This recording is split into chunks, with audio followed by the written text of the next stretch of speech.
നിറമില്ല അവനെ കണ്ടിട്ട് കുറച്ച് ദിവസമായല്ലോ. അവന് പരീക്ഷ തുടങ്ങിയില്ലോ. പരീക്ഷ തുടങ്ങി ചുമ്മാ അല്ല ഒറ്റ തന്നെ ഇപ്പൊ പുറത്തോട്ട് പോലും കാണുന്നില്ല. എന്നാലും വീട്ടിൽ നിന്ന് കുത്തിയിരുന്ന് പഠിത്തം പോയോ? അവിടെ പരീക്ഷ എന്ന് വെച്ചാൽ നമ്മുടെ കാലത്ത് പരീക്ഷ ആയിരുന്നില്ലേ, അതൊക്കെ എന്താ രസമായിരുന്നു. ശരിയടാ, നമ്മുടെ പരീക്ഷ എന്ന് പറഞ്ഞാൽ നാം പാതി ദൈവം പാതി. ആ ഒരൊറ്റ കൺസെപ്റ്റിൽ നമ്മൾ പോകുന്നത്.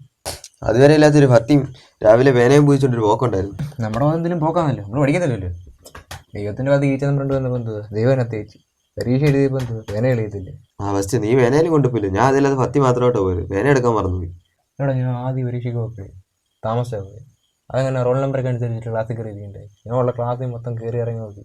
ലാസ്റ്റ് ക്ലാസ് കൊണ്ട് പിടിച്ചപ്പോഴോ അറിയാത്ത കുറേ പിള്ളേർ എല്ലാം നമ്മളെ തന്നെ നോക്കും. അതിൻ്റെ ഇടയ്ക്ക് കയറി ഇരിക്കണം പോലെ എന്ത് രസം എന്നറിയുന്നു.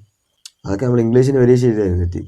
നമുക്ക് ക്വസ്റ്റ്യൻ ഒന്നും വായിക്കാൻ അറിയത്തില്ല. നമ്മൾ ക്വസ്റ്റ്യൻ അങ്ങോട്ട് എടുക്കുക, തിരിച്ച് പുറമോട്ടങ്ങ് എഴുതി ഞാൻ പോവുക. അങ്ങനെ പിന്നെ നമ്മൾ അറബിയൊക്കെ പിന്നെ ഡോക്ടർമാർ എന്നെക്കാളും സൂപ്പറായിട്ട് എഴുതും. എങ്ങനെ വരെ നമ്മൾ 1.5 പേജ് എഴുതി അങ്ങ് കഴിയും. എടാ മോനെ, പരീക്ഷകളെന്ന് പറഞ്ഞിട്ടല്ലോ ജനലിനെ സരി കിട്ടണം. അങ്ങനെ എനിക്ക് ജോലി കിട്ടി. അത് നീ വെൽഡിങ്ങിനല്ലേ പോകുന്നത്? പിന്നെ എനിക്ക് എങ്ങനെയാണ് ഈ ജോലി കിട്ടിയത്? ഇവിടെ പരീക്ഷ മത്തേ പുറത്ത് വെൽഡിങ്ങിനോട് നടക്കില്ലായിരുന്നു. നമ്മൾ ഈ 1 വർഷം കൊണ്ട് പഠിച്ചിട്ട് കിട്ടാത്ത സാധനം ഈ 2-2.5 മണിക്കൂർ കൊണ്ട് പുറത്ത് പോയി കണ്ടുപിടിച്ചു. ഇപ്പം എങ്ങനെ ഞാൻ പരീക്ഷ കഴിഞ്ഞാൽ പിറ്റേ ദിവസം കൊണ്ട് പണിക്ക് പോയി. ഇപ്പം എന്നെ വെൽഡിങ്ങും അല്ല വേറെ ആരും ഇല്ല. ഞാൻ എന്തായാലും ഭിത്തിസല്ലായിരുന്നടാ, അതുകൊണ്ട് എനിക്ക് പെയിൻ്റടി മുട്ടിയിടില്ല. അതെന്തും ഞാൻ എക്സ്പെർട്ടാ. നമ്മൾ കുറച്ചുകൂടെ ഉയർന്ന നിലയുടെയൊക്കെ മണ്ടയ്ക്കിരുന്ന് പരീക്ഷ എഴുതുകയാണെങ്കിൽ ഒരു 4-5 നിലയുടെയൊക്കെ മണ്ടയ്ക്കിരുന്ന് പരീക്ഷ എഴുതാൻ ചിലപ്പോൾ അവൾ വൈലറ്റ് ആയതിന്. തെങ്ങിൻ്റെ ലെവലൊക്കെ ആവാത്ത കാര്യം നമ്മൾ തേങ്ങ എടുക്കാനാണ് ഇവിടെ. ശരി, ഇതിൽ നമ്മൾ പരീക്ഷിച്ച് നമുക്ക് ജോലി കിട്ടിയില്ല. പിന്നെ ഇല്ലേ.